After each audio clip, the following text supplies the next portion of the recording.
Everyone, welcome back to Chetan Bharat learning. Weekly current affairs की series में आप सबका स्वागत है। आज की करंट अफेयर्स की सीरीज में हम इन्वायरमेंट से रिलेटेड एंड ज्योग्राफी से रिलेटेड लास्ट वीक के करंट अफेयर्स को डिस्कस करेंगे। तो चलिए शुरू करते हैं आज की वीडियो। आज की वीडियो में हम जो टॉपिक्स कवर करने वाले हैं, सबसे पहले हम बात करेंगे इंडस वाटर ट्रीटी के बारे में। बहुत ज्यादा न्यूज में चल रही है और एग्जाम पॉइंट ऑफ व्यू से काफी ज्यादा इंपॉर्टेंट है। अब क्यों इस ट्रीटी के बारे में बार बार बातें की जा रही हैं उसके बारे में भी देखेंगे, और क्यों इंडिया इस जो पुरानी ट्रीटी हमारी हो चुकी है इंडस वाटर ट्रीटी, इसमें चेंजेस की बात की जा रही है।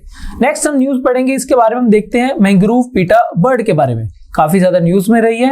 आप देख सकते हैं कि जो यूपीएससी या फिर कोई भी स्टेट पीसीएस एग्जाम होंगे तो कुछ ऐसी बर्ड्स जिनके बारे में न्यूज में काफी ज्यादा देखा जाता है, तो उनसे रिलेटेड क्वेश्चन भी पूछे जाएंगे। नेक्स्ट हम पढ़ेंगे अबाउट द कुर्मी कम्युनिटी। काफी ज्यादा न्यूज में देखने को मिल रहा है, प्रोटेस्ट किए जा रहे हैं बंगाल वाले एरिया में। एक कम्युनिटी है जिनका नाम है कुर्मी कम्युनिटी। क्यों वो प्रोटेस्ट कर रहे हैं उसके बारे में जानेंगे। नेक्स्ट, इस साल जो G7 के समिट होगी, और इसमें अगर बात की जाए इस बार वाला जो हमारा G7 का समिट है जो जापान में होगा, वो काफी ज्यादा इंपॉर्टेंट है। क्योंकि अगर आप बात करेंगे ये समिट है हमारा, ये carbon free electron production, carbon free electricity production के बारे में काफी ज्यादा फोकस में देखने को मिलेगा। क्लाइमेट चेंज से रिलेटेड इसमें हमें आप देख सकते हैं कि कुछ एग्रीमेंट्स देखने को मिलेंगे, तो काफी ज्यादा फोकस में रहेगा। लास्ट में हम देखेंगे इस वीडियो के बाद तो प्रीलिम्स ओरिएंटेड क्वेश्चंस उन्हें डिस्कस करेंगे, और सबसे एंड में आपके लिए एक मेंस का क्वेश्चन होगा जिसकी आंसर राइटिंग आप करेंगे और हमें सेंड करेंगे। चलिए शुरू करते हैं वीडियो की। सबसे पहले हम बात करेंगे इंडस वाटर ट्रीटी के बारे में। अब इंडस वाटर ट्रीटी देखिए, इंडस और इंडस आप कह सकते हैं कि इनकी जो ट्रिब्यूटरीज हैं, जैसे कि इंडस प्लस उनकी 5 रिवर्स जो पंजाब वाली रिवर्स हैं, जैसे कि झेलम, चनाब, रावी, ब्यास, सतलुज। अब आजादी के बाद जब पार्टीशन हो चुकी है, तब ये आप कह सकते हैं कि ये जो रिवर्स हैं इनकी कैसे पार्टीशन की जाएगी। इंडिया के पास कौन से आप कह सकते हैं रिवर्स आएंगी, पाकिस्तान के पास कौन सी रिवर्स होंगी, कैसे उनका यूज किया जाएगा, कैसे यूज नहीं किया जाएगा, इससे रिलेटेड हमारी ट्रीटी है इंडस वाटर ट्रीटी।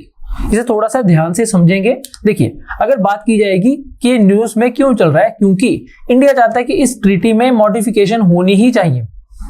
इस ट्रीटी में मॉडिफिकेशन होनी चाहिए। ये जो ट्रीटी काफी पुरानी ट्रीटी है, इसमें कुछ मॉडिफिकेशंस चाहिए। क्लियर। अब बात करते हैं इस ट्रीटी के बारे में। अब देखिए, अगर बात करते हैं इस ट्रीटी के बारे में, देखिए यहाँ सबसे ऊपर आपको इंडस दिख जाएगी, झेलम दिख जाएगी, उसके नीचे बात करेंगे चेनाब दिख जाएगी, फिर रावी, उनके नीचे ब्यास और सबसे नीचे सतलुज। अब ये ट्रीटी साइन कब की जाएगी, तो याद रखेंगे 1960 में साइन की गई थी। और इसकी अगर बात की जाएगी कि कौन ट्रस्टी है इसके, क्लियर, तो याद रखेंगे वर्ल्ड बैंक जो थे इसमें सिग्नेटरी थे। इस ट्रीटी में 3 पार्टीज हैं, एक साइड हम देखेंगे वर्ल्ड बैंक है, दूसरी साइड इंडिया और पाकिस्तान। क्लियर। अगर बात की जाएगी इस ट्रीटी की, तो ट्रीटी में ये 6 रिवर्स हैं, एक इंडस रिवर को मिला लीजिए, 5 पंजाब की रिवर्स को मिला लीजिए, टोटल रिवर्स होगी 6। अब इन 6 रिवर्स को कैसे बांटा जाए 2 कंट्रीज के बीच में, तो यहां पर हम देखते हैं कि 3-3 रिवर्स को बांट दिया गया था। अगर बात करेंगे पाकिस्तान की, तो पाकिस्तान को इंडस रिवर, चेनाब और झेलम दे दिए गए थे।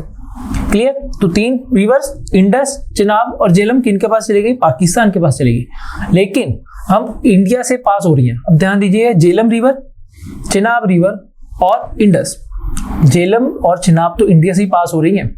अब इंडिया क्या इनका पानी यूज नहीं कर सकता, इस चीज का क्वेश्चन उस टाइम पर भी था। अब अगर ध्यान देंगे, ये 3 रिवर्स पाकिस्तान को दी गई, और नीचे वाली जो 3 रिवर्स है रावी, ब्यास, सतलुज, ये तो इंडिया के पास ही आ गई। मेजॉरिटी पोर्शन जो वाटर का था वो ऊपर वाली 3 रिवर्स में था, तो इंडिया ने एक बात तो बोल दी कि अगर हम वाटर तो इनको दे दिया, लेकिन हम यूज करें ना करें, तो हम यहाँ पर याद रखेंगे यहाँ पर इंडिया को कुछ रिस्ट्रिक्टेड चीजों के लिए ये वाटर यूज किया जा सकता था। अगर जो रिवर्स जो है, जैसे इंडस है, झेलम है, चेनाब है, इनका वाटर गया पाकिस्तान के पास, लेकिन उस वाटर को इंडिया यूज कर सकता है। किस चीज के लिए यूज कर सकता है, तो याद रखिएगा फॉर, अगर जैसे हम देख सकते हैं कि इंडिया अगर बात करेंगे तो एग्रीकल्चर के लिए। नेक्स्ट, नॉन कंजप्टिव, उसे कंज्यूम नहीं किया जाएगा। क्लियर। क्या इंडिया, अब क्वेश्चन यहाँ पर राइज हो रहा है कि क्या इंडिया झेलम और चेनाब के वाटर को इलेक्ट्रिसिटी बनाने के लिए यूज कर सकता है। क्या इंडिया झेलम और चेनाब या फिर इंडस के वाटर को अगर बात की जाए इलेक्ट्रिसिटी बनाने के लिए यूज कर सकता है, तो इस ट्रीटी में इसके बारे में लिखा हुआ है। और इसी के ऊपर ही अगर बात करेंगे, ये सारी की सारी आपकी न्यूज चल रही है। अब ट्रीटी में ये लिखा हुआ है कि इंडिया जो है इस वाटर को यूज कर सकता है हाइड्रो इलेक्ट्रिक प्लांट्स बनाने के लिए। लेकिन जो हाइड्रो इलेक्ट्रिक प्लांट्स इंडिया बनाएगा, पावर प्लांट्स बनाएगा, वो कैसे होने चाहिए, वो आप कह सकते हैं उसमें वाटर स्टोर ना हो। ट्रीटी में ये लिखा गया है कि इंडिया जो है वाटर को स्टोर ना करे। अगर आप कह सकते हैं कि वाटर से हमने इलेक्ट्रिसिटी प्रोड्यूस करनी है तो क्या कर सकते हैं, या तो हम डैम बना देंगे, या फिर आपको एक ऐसा आप कह सकते हैं कि पावर प्लांट बनाना पड़ेगा जो रिवर चल रही है और उसके साथ ही पावर आप कह सकते हैं कि जनरेट कर रहा है, वाटर को स्टोर नहीं कर रहा। क्लियर? तो यही सारा कुछ आप कह सकते हैं कि इस न्यूज में हमें देखने को मिलेगा। तो याद रखेंगे, सबसे पहले ये जो ट्रीटी है 1960 में है, सिग्नेटरी इसके इंडस इंडिया है, पाकिस्तान है और वर्ल्ड बैंक है। क्लियर? पाकिस्तान को हमने इंडस, झेलम और चिनाब दे दी। इंडिया के पास रावी, ब्यास, सतलुज।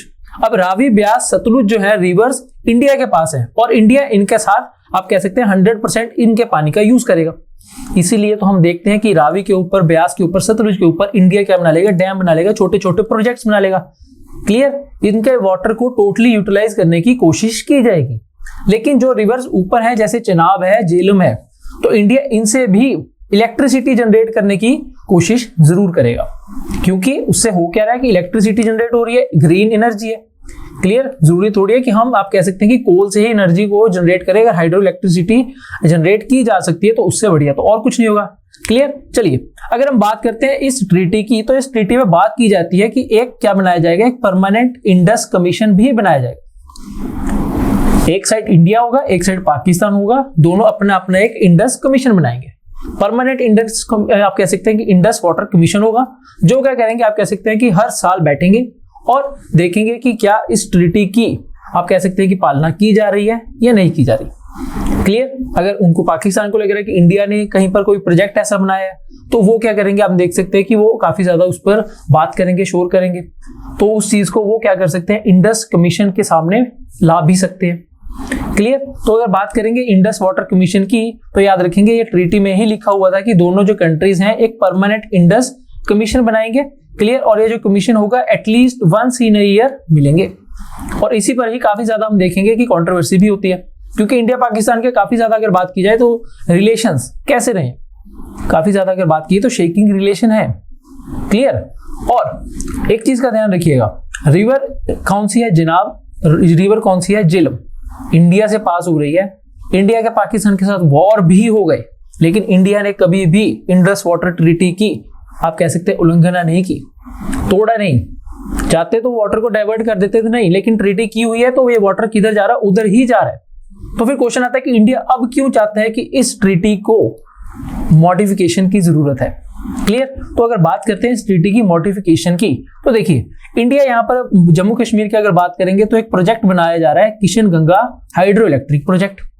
अब एक Kishan Ganga hydro electric project है जो झेलम, किशन गंगा जो है वो है झेलम की ट्रिब्यूटरी। क्लियर? अब देखते हैं इंडिया जो प्रोजेक्ट बना रहा है किशन गंगा हाइड्रोलिक प्रोजेक्ट। अब प्रोजेक्ट क्या बना सकते हैं इंडिया, बिल्कुल बना सकते हैं, ट्रीटी में लिखा हुआ है इंडिया क्या कर सकता है, उसे हाइड्रो इलेक्ट्रिक प्रोजेक्ट बना सकता है, इलेक्ट्रिसिटी जो है प्रोड्यूस की जा सकती है। क्लियर? अब इंडिया का प्रोजेक्ट भी कैसा है, it is a run of river project, word पर ध्यान देंगे, it is a run of river project. Clear? मतलब कि इसमें वाटर को स्टोर नहीं किया जा रहा, वाटर चल रहा है, उससे ही चलते हुए पानी से ही इलेक्ट्रिसिटी बनाई जा रही है। क्लियर? लेकिन अगर बात करेंगे इस प्रोजेक्ट की तो हम देखते हैं इसमें वाटर को डाइवर्ट किया जाएगा, लेकिन डाइवर्ट किया जाएगा कहां से, कृष्ण रिवर से, कृष्ण गंगा रिवर से जो डाइवर्ट करके किधर भेजा जाएगा, पावर प्लांट की तरफ भेजा जाएगा, जो किधर की तरफ है, हमें बात करेंगे झेलम बेसिन की तरफ है। क्लियर? झेलम रिवर की तरफ इस वाटर को डाइवर्ट करने की बात की जा रही है, इंडिया जो है टनल से वाटर को डाइवर्ट कर रहा है। अब यहीं पर बात आती है पाकिस्तान की। अब पाकिस्तान जो है इस पूरे प्रोजेक्ट पर क्या कर रहा है, काफी ज्यादा ऑब्जेक्ट कर रहा है, वो ऑब्जेक्शन लगा रहे हैं कि सर ये प्रोजेक्ट गलत है, ये जो है इंडस वाटर ट्रीटी की उल्लंघना की जा रही है। क्लियर? वो बोलेंगे कि इससे आप क्या होगा, इससे अगर बात करेंगे जो कृष्ण गंगा रिवर है जिसे पाकिस्तान में नीलम रिवर भी बोला जाता है, ये बोल रहा है कि अगर इनका वाटर जो है नीलम रिवर का वाटर जो है ये झेलम की तरफ ले जाएंगे, उसे इलेक्ट्रिसिटी प्रोड्यूस कर रहे हैं, तो हमारी तरफ तो इसका फ्लो कम हो जाएगा। लेकिन इंडिया तो ट्रीटी के हिसाब से चल रहा है, ट्रीटी में लिखा हुआ आप क्या कर सकते हैं, इलेक्ट्रिसिटी प्रोड्यूस कर सकते हैं। और प्रोजेक्ट क्या डैम बनाया, डैम तो नहीं बनाया, वाटर रोका थोड़ी है किसी का, हमने क्या किया, run of a river project बनाया, वाटर चल रहा है। तो इसी वजह से हम देखते हैं कि जो हमारे जम्मू कश्मीर में आप कह सकते हैं कि प्रोजेक्ट चलते हैं, जो हाइड्रो इलेक्ट्रिक प्रोजेक्ट चलते हैं, जैसे कि ये किशन गंगा प्रोजेक्ट है। क्लियर? अगर इसके ऊपर पाकिस्तान आप कह सकते हैं ऑब्जेक्शन लगा देगा बार बार, तो इससे होगा कि प्रोजेक्ट हमारे डिले होते चलते हैं। तो इंडिया इसीलिए अब चाहता है कि इंडिया चाहता है कि इस पूरी की पूरी ट्रीटी को ही नई मॉडिफिकेशन देने की जरूरत है। क्लियर? जैसे कि देखिए, पाकिस्तान ने इस रिवर प्रोजेक्ट के ऊपर, किशनगंगा पर हाइड्रोलिक प्रोजेक्ट के ऊपर ऑब्जेक्शन की और 2013 में वो चले गए कहां पर? कोर्ट ऑफ आर्बिट्रेशन में। और कोर्ट ऑफ आर्बिट्रेशन ने भी बोल दिया कि इंडिया ये पानी को डाइवर्ट कर सकता है। लेकिन गलती कहां हो रही है? गलती ये हो रही है कि वहां पर कोर्ट ऑफ आर्बिट्रेशन में कौन सा एक दिन में ही काम, आप कह सकते हैं, केस खत्म हो जाएगा। हमारे प्रोजेक्ट तो डिले हो गए ना। तो इंडिया इसीलिए ही चाहता है कि ये क्या होना चाहिए, जितना भी आप कह सकते हैं कि ट्रीटी है, इसे फिर से मॉडिफाई करना चाहिए। काफी पुरानी ट्रीटी है, कुछ नए इसमें चीजें लानी चाहिए। क्लियर? अगर बात करते हैं इस ट्रीटी में, क्या इस ट्रीटी में नहीं लिखा कि इंडिया और पाकिस्तान में डिस्प्यूट होंगे? बिल्कुल लिखा है। तो इस ट्रीटी में क्या लिखा हुआ है? इस ट्रीटी में एक डिस्प्यूट रेजोल्यूशन मैकेनिज्म भी मिलेगा हमें। उसमें बोला जाएगा कि अगर देखिए, इंडिया और पाकिस्तान के बीच में अगर कोई भी बात के ऊपर डिस्प्यूट हो जाता है, किसी भी आप कह सकते हैं प्रोजेक्ट के ऊपर डिस्प्यूट होगा, तो वो बोलेंगे कि सबसे पहले ये जो डिस्प्यूट है, सबसे पहले तो ये जो इंडस परमानेंट कमीशन है, इनके पास जाना चाहिए। ये आपस में क्या करेंगे, इसके बारे में आप कह सकते हैं कि रिजॉल्व करेंगे। अगर ये रिजॉल्व नहीं कर सकते तो बोला जाएगा कि एक इंटर गवर्नमेंटल लेवल पर इसे कन्वर्ट कर सकते हैं। तो ये दोनों साइड्स की, इंडिया की और पाकिस्तान की गवर्नमेंट आपस में मिले और इसे रिजॉल्व कर लें। लेकिन इन केस दोनों गवर्नमेंट्स ही आपस में रिजॉल्व नहीं करना चाहती, इंडस वाटर कमीशन जो है वो भी रिजॉल्व नहीं कर पा रहे, तो बोलेंगे देखिए, किसने थर्ड पार्टी थी जिसने यहाँ पर साइन किया था, तो बोलेंगे आप चाहेंगे सीधा किसके पास? वर्ल्ड बैंक के पास जाएंगे और फिर जो वर्ल्ड बैंक डिसीजन देगा फिर वो मानना पड़ेगा। अगर फिर भी कोई पार्टी वर्ल्ड बैंक नहीं मानती उनकी वर्ल्ड बैंक की बात, तो फिर आप क्या कर सकते हैं? फिर आप जाएंगे कोर्ट ऑफ आर्बिट्रेशन में। वही कोर्ट ऑफ आर्बिट्रेशन जिसने बोला था कि किशनगंगा वाला प्रोजेक्ट क्लियर है, इंडिया डाइवर्ट कर सकता है। तो ये काफी ज्यादा आप कह सकते हैं कि जो हमारी ट्रीटी 1960 से, ऑल्दो हमारे पाकिस्तान के साथ 1960 के बाद काफी ज्यादा वॉर्स भी हुए हैं, लेकिन इस ट्रीटी की इंडिया ने कभी भी क्या नहीं किया, इसके अगेंस्ट नहीं गए। क्लियर? सर, इंडिया के प्रोजेक्ट्स हैं, ये जो कोर्ट ऑफ आर्बिट्रेशन में लॉन्ग प्रोसेस जाया जा रहा है, तो इसकी वजह से काफी ज्यादा डिले हो रहे हैं। तो जिसकी वजह से ग्रीन एनर्जी, अब इलेक्ट्रिसिटी जो है green energy hydro electric project से जो बनाई जा रही है, वो काफी ज्यादा कम हो रही है। क्लियर? तो इसकी वजह से इंडिया चाहता है कि काफी हो चुका है ये, अब इस ट्रीटी को मॉडिफिकेशन की जरूरत है, जिसकी वजह से हम देख रहे हैं कि काफी ज्यादा न्यूज में है। तो याद रखेंगे इसके बारे में। चलिए नेक्स्ट करंट अफेयर की बात करेंगे। तो नेक्स्ट हम देखते हैं मैंग्रोव पिटा बर्ड। अब आप इमेज देख सकते हैं इसके बारे में, मैंग्रोव पिटा बर्ड, जिनके बारे में काफी ज्यादा न्यूज रहेगी। क्लियर? अब नाम से ही क्लियर होना चाहिए इस बर्ड के कहां पर ये मिलेंगी आपको।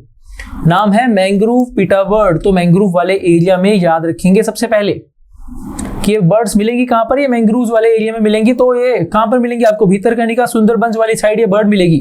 क्लियर? चलिए बात करते हैं न्यूज में क्यों है ये काफी ज्यादा, क्योंकि पहली बार मैंग्रोव पिटा बर्ड का क्या किया जा रहा है, बर्ड सेंसस करवाया जा रहा है। और कौन सी जगह पर करवाया जा रहा है? देखिए अगेन ओडिशा वाली side. Clear? Mangroves Odisha, Sundarbans, West Bengal की तरफ मिलेंगी आपको ये बर्ड्स। क्लियर? चलिए आते हैं सबसे पहले मैंग्रोव पिटा बर्ड के बारे में। अगर बात करेंगे कहां कहां पर हमें ये बर्ड्स मिलेंगी, तो याद रखेंगे ये ओडिशा में और हमें बंगाल वाले एरिया में देखने को मिलेंगी। ओडिशा के भीतरकनिका वाली साइड आप कह सकते हैं नेशनल पार्क की तरफ, और वेस्ट बंगाल में हमें सुंदरबंस की तरफ मिलेंगी, जहां पर आपको मैंग्रोव्स मिलते हैं। क्लियर? अगर हम बात करते हैं मैंग्रोव पिटा बर्ड, इनको नाम ऐसा क्यों दिया गया? क्योंकि ये रहते भी कहां पर हैं? ये मैंग्रोव रीजन में, मैंग्रोव फॉरेस्ट में ही देखने को मिलेंगे आपको। क्लियर? अगर इनका सेंसस हो रहा है तो सेंसस भी उधर ही होगा ना जहां पर ये रहते हैं। चलिए आगे हम बात करते हैं मैंग्रोव पिटा बर्ड के बारे में, इनका IUCN का स्टेटस। सबसे पहली बात देखिए, अब न्यूज में चल रहा है तो स्टूडेंट सोचेंगे कि शायद हो सकता है कि ये एक्सटिंक्ट हो, क्रिटिकली एंडेंजर्ड हो, एंडेंजर्ड में हो, ऐसा नहीं है। क्लियर? अगर बात की जाएगी पिटा बर्ड के बारे में, मैंग्रोव पिटा बर्ड के, तो IUCN की स्टेटस में दे आर नियर थ्रेटेंड। याद रखेंगे, वेरी इंपॉर्टेंट। आपको इसी पर ही क्वेश्चन जो है घुमाया जा सकता है कि ये क्रिटिकली एंडेंजर्ड है, तो स्टूडेंट्स के माइंड में चलता है कि ये न्यूज में था तो हो सकता है कि ये क्रिटिकली एंडेंजर्ड हो। क्लियर? अगर बात करेंगे कौन कौन सी कंट्रीज में मिलेंगे, तो India, Bangladesh, Myanmar, Thailand, Malaysia, Singapore और इंडोनेशिया। तो आप कह सकते हैं इंडिया और साउथ ईस्ट एशिया में आपको ये बर्ड्स मिल जाएंगी। क्लियर? और अगर बात की जाए कि इनका सेंसस करवाया जा रहा है, इंपॉर्टेंट क्यों है? इंपॉर्टेंट भी तो होगा ना, तभी तो इनका सेंसस करवाया जा रहा है पहली बार। क्यों करवाया जा रहा है? तो देखिए ये कौन से एरिया में रहती हैं, तो ये मैंग्रोव्स में रहती हैं। क्लियर? सो याद रखेंगे they are the bio indicators. किस चीज के बायो इंडिकेटर्स हैं? Bio indicators of the health of mangrove forest. Clear? Mangrove forest की हेल्थ के बायो इंडिकेटर्स हैं कि हमारे मैंग्रोव फॉरेस्ट हेल्दी हैं या अनहेल्दी हैं, वो इनसे पता चल जाएगा हमें। तो बायो इंडिकेटर्स हैं, याद रखेंगे। अब जब हम सेंसस की बात कर रहे हैं तो आपके माइंड में सबसे पहली जो क्लैरिटी होनी चाहिए, ये जो सेंसस है कोई साइंटिफिक वे में सेंसस नहीं किया जा रहा। क्लियर, नियर थ्रेटेंड है साइंटिफिक वे में, ये नहीं कि बड़ी टेक्नोलॉजी से सेंसस नहीं करवाया जा रहा है, याद रखेंगे। ये जो सेंसस है कैसे करवाया जा रहा है, it is used by the point count method, याद रखेंगे। Point count method, simple method याद रखेंगे कि जो आपको बर्ड दिख रही है उन्हें काउंट करते चलेंगे और ये आपका मेथड है। क्लियर, इससे ही सेंसस होगा। अब बात की जाएगी कि कौन से एरिया में हमें सबसे ज्यादा ये मिलते हैं, तो याद रखेंगे सबसे ज्यादा हमें ये जो है आप कह सकते हैं कि भीतरकनिका नेशनल पार्क में मिलेंगी। क्लियर, सुंदरबंस में भी मिलेंगी, भीतरकनिका में भी मिलेंगी, सबसे ज्यादा इनकी कंसंट्रेशन कहां पर है, भीतरकनिका नेशनल पार्क में। तो ये था हमारा कंसेप्ट किनके बारे में, मैंग्रोव पीटा बर्ड के बारे में। क्लियर, तो चलिए नेक्स्ट करंट अफेयर की तरफ चलते हैं। नेक्स्ट करंट अफेयर काफी ज्यादा इंपॉर्टेंट है हमारे लिए, कुर्मी कम्युनिटी। अब ये कुर्मी कम्युनिटी आप देख सकते हैं प्रोटेस्ट पे बैठे हैं वेस्ट बंगाल की तरफ। अब क्यों बैठे हैं वेस्ट बंगाल में, ये अगर बात की जाए प्रोटेस्ट पर, अगर बात की जाएगी न्यूज की, तो हम ये देख रहे हैं कि ये जो कुर्मी कम्युनिटी है जो प्रोटेस्ट कर रहे हैं, ये बोल रहे हैं कि इनको शेड्यूल्ड ट्राइब के स्टेटस में डाला जाना चाहिए। क्लियर, अभी इनको अगर बात की जाएगी other backward classes OBC Kota में है, इन्हें शेड्यूल्ड ट्राइब में डालना चाहिए। क्लियर, तो याद करेंगे सबसे पहले ये कुर्मी कम्युनिटी है क्या। अब देखिए ये जो कुर्मी कम्युनिटी है स्टार्टिंग से ही अगर बात की जाएगी, they are not included in the classification of scheduled tribes. 1931 के सेंसस से ही अगर बात करेंगे, they were not included. Clear, अगर बात की जाएगी कि इनको शेड्यूल ट्राइब डालने के लिए बात शुरू कहां से हुई थी, तो याद रखेंगे 2004 में पहली बार झारखंड की गवर्नमेंट ने रिकमेंड किया था कि इस कम्युनिटी को अदर बैकवर्ड क्लासेस से डाल के शेड्यूल ट्राइब में डाला जाना चाहिए। क्लियर, लेकिन उस टाइम पर आप बात कर सकते हैं कि जो फर्दर हम देखेंगे कि उनको डाला नहीं जाएगा, रिजेक्ट कर दी जाएगी, ये झारखंड गवर्नमेंट की जो आप कह सकते हैं डिमांड होगी। अब क्वेश्चन यहाँ पर ये अराइज होना चाहिए सबसे पहले हमारे माइंड में कि अगर किसी एक कम्युनिटी को शेड्यूल ट्राइब बनाना है या उन शेड्यूल ट्राइब की लिस्ट में डालना है, इंक्लूड करना है, तो उसका प्रोसेस क्या हो, प्रोसेस जानना जरूरी है हमारे लिए, रादर देन कि ये एक्सेप्ट होगा एक्सेप्ट नहीं होगा, नहीं। क्लियर, तो सबसे पहले ये प्रोसेस है क्या कि किसी ट्राइब को शेड्यूल ट्राइब बोला जाएगा या नहीं बोला जाएगा, तो ये इंपॉर्टेंट है, यहाँ पर हमारे क्वेश्चन भी बन जाएंगे। तो चलिए बात करते हैं प्रोसेस की। तो देखिए सबसे पहले जो भी रिस्पेक्टिव आप कह सकते हैं कि यूनियन टेरिटरी होगी या स्टेट होगी, वो शुरू करेंगे इस प्रोसेस को। जैसे झारखंड गवर्नमेंट ने शुरू किया था इस प्रोसेस को, उन्होंने बोला था कि कुर्मी कम्युनिटी को शेड्यूल ट्राइब में डाला जाना चाहिए। क्लियर, वैसे ही जो भी स्टेट होगी वो उसे इनिशिएट करेंगे। क्लियर, इनिशिएट करने के बाद ये जो मैटर होगा किनके पास भेजा जाएगा, ये भेजा जाएगा यूनियन ट्राइबल अफेयर्स मिनिस्ट्री के पास। याद रखेंगे यूनियन ट्राइबल अफेयर मिनिस्ट्री के पास ये जाएगा। अब जब ये यूनियन ट्राइबल अफेयर मिनिस्ट्री है, जो ट्राइबल अफेयर मिनिस्ट्री है हमारी, वो इसे आगे फर्दर रिकमेंड करेंगे किन्हें, टू दी ORGI। अब ORG क्या ही होगा, याद रखेंगे office of registrar general of India. अब office of registrar general of India अगर तो ये एक्सेप्ट कर लेंगे, अप्रूव कर देंगे, तो ये फर्दर भेजा जाएगा किसे, national commission for schedule tribe NCST के पास भेजा जाएगा। याद रखेंगे। क्लियर, सबसे पहले गवर्नमेंट स्टेट गवर्नमेंट्स हैं, स्टेट गवर्नमेंट से ये जो कंसेप्ट है कि इनके पास जाएगी, ये जो आप कह सकते हैं लेटर होगी या अप्रूव करना है या नहीं करना, ये भेजा जाएगा ट्राइबल मिनिस्ट्री के पास। ट्राइबल मिनिस्ट्री जो है इसे भेजेगी किनके पास, ORGI के पास, office of registrar general of India. वो सेंड करेंगे इसे अप्रूव करने के बाद national commission for scheduled tribes के पास। अगर national commission of scheduled tribes ने इसे रिकमेंड कर दिया, अप्रूव कर दिया, तो फिर ये जाएगा कैबिनेट के पास। याद रखेंगे, तो फिर कैबिनेट क्या करेगी, कॉन्स्टिट्यूशनल अमेंडमेंट करेंगे और उस ट्राइब को, उस कम्युनिटी को शेड्यूल्ड ट्राइब्स की लिस्ट में डाल देंगे। क्लियर, तो एक प्रोसेस है, इस प्रोसेस को याद रखेंगे क्योंकि यहीं से आपके क्वेश्चन बन सकते हैं। चलिए बात करते हैं कुर्मी कम्युनिटी के बारे में। अब कुर्मी कम्युनिटी के बारे में भी थोड़ा सा जान लेंगे। कुर्मी कम्युनिटी की अगर बात की जाए, आपको ये मिलेंगे कहां पर, तो सबसे पहली बात ये शेड्यूल ट्राइब में नहीं आएंगे, याद रखेंगे, क्योंकि न्यूज में चल रहा है इन्हें शेड्यूल ट्राइब में डालना है। तो क्वेश्चन ऐसा आ सकता है कि इनमें से कौन सी शेड्यूल ट्राइब है या नहीं है, तो याद रखेंगे एक्सेप्शन है कि कुर्मी शेड्यूल ट्राइब में अभी नहीं है। क्लियर, अगर बात करें कौन कौन सी स्टेट में देखने को मिल जाएंगे, तो उत्तर प्रदेश, बिहार, उड़ीसा, महाराष्ट्र, गुजरात, छत्तीसगढ़, मध्य प्रदेश, वेस्ट बंगाल, झारखंड, गोवा, कर्नाटका।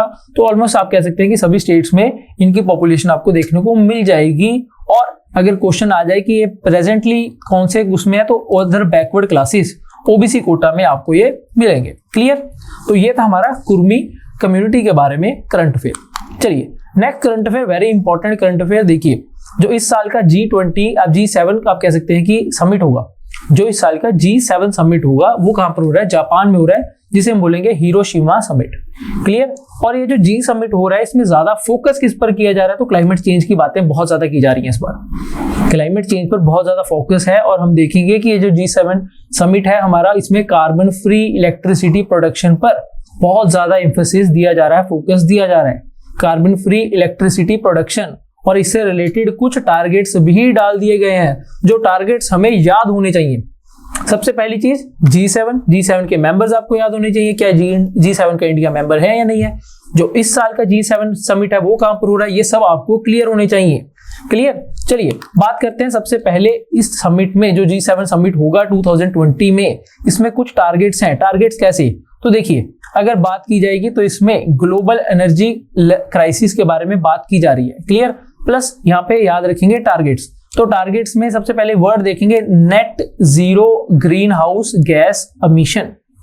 वर्ड ध्यान देंगे, नेट जीरो, टोटल जीरो नहीं। यहां पर ये नहीं बोल रहा कि जीरो ग्रीन हाउस एमिशन होगी बाय 2050, नहीं, नेट जीरो। तो मतलब कि जितनी ग्रीन हाउस एमिशन हो रही है उतनी हम एब्जॉर्ब भी कर लेंगे। तो नेट जीरो करनी है, कब तक करनी है, 2050 तक करनी है। क्लियर। प्लस जो G7 की आप कह सकते हैं कंट्रीज होंगी, उनमें कुछ अर्जेंट आप कह सकते हैं कि टारगेट्स रखे हैं, तो बिल्कुल रखे हैं। तो ये बोलेंगे, याद रखेंगे कि ग्रीन हाउस गैसेस की एमिशन जो G7 कंट्रीज हैं ये अपनी डिक्रीज करेंगी। कितने डिक्रीज करेंगे, 43% डिक्रीज करेंगे 2030 तक, और 60% डिक्रीज करेंगे 2035 तक। वेरी इंपॉर्टेंट, याद रखेंगे। फैक्चुअल बेस्ड क्वेश्चन, यहीं पर आपको फैक्ट्स जो है ऊपर नीचे करके क्वेश्चन में मिल जाएंगे। तो नेट जीरो कब तक करनी है हमने, 2050 तक करनी है। और G7 कंट्रीज जो होंगी, ये इनकी बात की जाएगी तो इनकी ग्रीन हाउस गैस की एमिशन जो है 43% डिक्रीज होगी। कब तक, 2030 तक। और अगले 5 साल में 35 में ये कहां तक कर लेंगे, 60% तक ग्रीन हाउस गैसेस की एमिशन को कम करेंगे। क्लियर। चलिए आगे हम बात करेंगे। देखिए क्लीन एनर्जी चाहिए, ग्रीन हाउस गैस को कम करना है एमिशन को, और क्लीन एनर्जी जैसे कि सोलर पावर, जैसे कि विंड पावर, इससे रिलेटेड भी कुछ टारगेट्स रखे गए हैं। अगर बात की जाएगी कि सोलर पावर से टोटल प्रोडक्शन जो की जाएगी इलेक्ट्रिसिटी की, वो 1000 गीगावाट्स का इन्होंने आप कह सकते हैं कि टारगेट्स हमने सेट किए हैं G7 में। और विंड पावर से कितने किए जाएंगे, 150 गीगावाट्स विंड पावर से टारगेट्स सेट किए हैं। क्लियर। क्लीन एनर्जी की तरफ जाया जा रहा है। क्यों जाया जा रहा है, क्योंकि IPCC की रिपोर्ट आई थी जिसमें हम अपने आप कह सकते हैं कि ग्लोबल टेम्परेचर जो है 1.5 डिग्री से ज्यादा इंक्रीज नहीं होने देंगे। क्योंकि IPCC की जो रिपोर्ट थी, असेसमेंट रिपोर्ट, उन्होंने उसमें बता दिया था कि अगर 1.5 डिग्री से ज्यादा ग्लोबल टेम्परेचर इंक्रीज होगा तो उससे कितनी ज्यादा डिस्ट्रक्शन होगी। तो उसको मद्देनजर रखते हुए G7 की जो कंट्रीज हैं, इन्होंने ये टारगेट्स अब सेट कर दिए हैं। क्लियर। तो ये था हमारा G7 जो इस साल का समिट हो रहा है, उससे रिलेटेड कुछ पॉइंट्स जो आप सबको याद होने चाहिए। चलिए आगे हम बात करते हैं G7 के बारे में। तो G7 जो ओरिजिनली G8 था, क्योंकि इसमें रशिया भी था, तो रशिया को जब यूक्रेन में हम देखेंगे क्रीमिया वाला एरिया रशिया ने एनेक्स कर लिया था, तो उनको निकाल दिया गया था रशिया को। क्लियर। अभी G7 है, और G7 के आपको कंट्रीज के नाम याद होने चाहिए, जिसमें हम देखेंगे कि कनाडा मिलेगा हमें, कनाडा के बाद France, Germany, Italy, Japan, UK और यूएस। इंडिया मेंबर नहीं है, इंडिया G20 का मेंबर है। और अगर इंडिया की बात करेंगे तो G7 के जब समिट होता है तो इंडिया को एज अ गेस्ट कंट्री बुला लिया जाता है। क्लियर। नेक्स्ट याद रखेंगे G7 वाला कंसेप्ट शुरू कब से हुआ, तो 1975 से एक कंसेप्ट जो है शुरू हुआ है। क्लियर। चलिए तो ये था कुछ हमारा G7 से रिलेटेड। नेक्स्ट इंडिया से रिलेटेड देखेंगे कि इंडिया, अब ये तो G7 हो गया कि G7 में क्लीन एनर्जी से रिलेटेड, ग्रीन हाउस गैसेस के एमिशन से रिलेटेड, क्लाइमेट चेंज से रिलेटेड क्या क्या किया जा रहा है। इंडिया की गवर्नमेंट जो है ये क्या क्या इनिशिएटिव्स लेकर आए हैं, हमारी गवर्नमेंट क्या कर रही है ग्लोबल क्लाइमेट चेंज को रोकने के लिए। क्लियर। अगर बात की जाए कि ग्लोबल ग्रीन हाउस गैसेस की एमिशन है, इसे कम करने के लिए हमारी सरकार क्या कर रही है, तो हम देखते हैं कि इंडिया की गवर्नमेंट ने भी कुछ स्कीम्स लॉन्च की हैं। जैसे कि सबसे पहले अगर बात करेंगे perform, achieve and trade scheme, PAT scheme. Clear. Next इनके बारे में देखते हैं प्रधानमंत्री सहज बिजली हर घर योजना, गवर्नमेंट से रिलेटेड हमारी। नेक्स्ट मोस्ट इंपॉर्टेंट, जैसे ये सोलर आपको दिख रहा है, तो इससे रिलेटेड हमारी गवर्नमेंट ने स्कीम भी लॉन्च की हुई है, जिसे बोलते हैं PM कुसुम स्कीम। याद रखेंगे जो सी हमारी गवर्नमेंट ने ग्रीन एनर्जी से रिलेटेड या ग्रीन हाउस गैस की एमिशन से रिलेटेड स्कीम्स हैं, वो काफी ज्यादा इंपॉर्टेंट हो जाएंगी, क्योंकि ये क्लाइमेट चेंज ये ग्लोबल वार्मिंग एक हॉट टॉपिक चल रहे हैं। क्लियर? चलिए तो नेक्स्ट करंट अफेयर की तरफ हम चलेंगे। नेक्स्ट करंट अफेयर हमारे कुछ प्रैक्टिकल क्वेश्चंस हैं। तो देखिए सबसे पहले जो आज हमने ग्रीन इंडस वाटर ट्रीटी के बारे में क्वेश्चन किया था, उसी से रिलेटेड इंडस और उनकी ट्रिब्यूटरीज जो हमारी पंजाब वाली 5 रिवर्स हैं उनसे रिलेटेड क्वेश्चन भी आपका प्रीवियस ईयर क्वेश्चन में आ चुका है। अब क्वेश्चन की जब हम बात करेंगे, देखिए with the reference to Indus river system of the following four rivers, 3 of them pour into one of them which joins the Indus directly. Among the following, which one river joins the Indus directly? Clear? अब देखिए, अब ये कहना चाहते हैं कि ये जो चेनाब रिवर है, रावी रिवर है, झेलम रिवर है और सतलुज, इनमें से 3 रिवर्स जो है एक रिवर में क्या कर जाएंगी, और हो जाएंगी, उनके साथ मिल जाएंगी, और वो एक रिवर जो आगे जाके इंडस के साथ मिलेगी। तो अगर इसके आंसर की बात करें तो आंसर इसका है सतलुज रिवर। क्लियर? ये सभी रिवर जो है, पहले अगर बात करेंगे झेलम, चेनाब, रावी, ये सब मिल जाती हैं, फिर ये आगे जाके यहाँ से रिवर आ रही होगी हमारी सतलुज, उनमें जाएंगी, उनमें मिलेंगी, और ये जो सतलुज रिवर है आगे जाके किसके साथ मिलेगी, ये इंडस रिवर के साथ मिलेगी। तो आंसर होगा इसका सतलुज रिवर जो है वो डायरेक्टली किसके अंदर मीट करेगी, इंडस रिवर में मीट करेगी। क्लियर? ये जो पीछे चेनाब है, झेलम है, रावी है और ब्यास, ये सब की सब सतलुज में ही मीट करेंगी। क्लियर? तो आंसर बनेगा यहाँ पर हमारा डी ऑप्शन। चलिए नेक्स्ट क्वेश्चन की तरफ चलते हैं। नेक्स्ट क्वेश्चन पूछा गया, इफ अ पर्टिकुलर एरिया, देखिए इजी क्वेश्चन है, अब से ट्राइबल एरिया से, क्योंकि हमारा करंट अफेयर था शेड्यूल ट्राइब में इंक्लूड करने के लिए, उससे रिलेटेड हमारा क्वेश्चन है। If a particular area is brought under the 5th schedule, अगर किसी एरिया को 5th शेड्यूल में डाल दिया जाता है तो उसमें क्या हो सकते हैं बेस्ट कॉन्सिक्वेंसेज। तो देखिए, this would prevent the transfer of a land of tribal people to non tribal. It would prevent the transfer of land of tribal people to non-tribal. This would lead to local self-governing body in that area. तो ये तो नहीं होगा, C option. This would convert that area into union territory. ऐसा भी नहीं होगा। 5th schedule, 5th schedule अगर आपको याद है तो याद होना चाहिए कि ये शेड्यूल ट्राइब से रिलेटेड है। Clear? This state having such areas would be declared special category state. ऐसा भी कुछ नहीं है। तो इजी क्वेश्चन है, ए आंसर बनेगा यहाँ पर हमारा। अगर किसी भी एरिया को 5th शेड्यूल में डाल दिया जाता है तो उस एरिया का जो लैंड होगा वो ट्राइबल से नॉन ट्राइबल में ट्रांसफर नहीं होगा। क्लियर? जो 5th शेड्यूल है हमारा वो ट्राइबल एरिया से ही तो रिलेटेड है। तो आंसर हमारा यहाँ पर बन जाएगा, इजी क्वेश्चन आंसर बन जाएगा ए।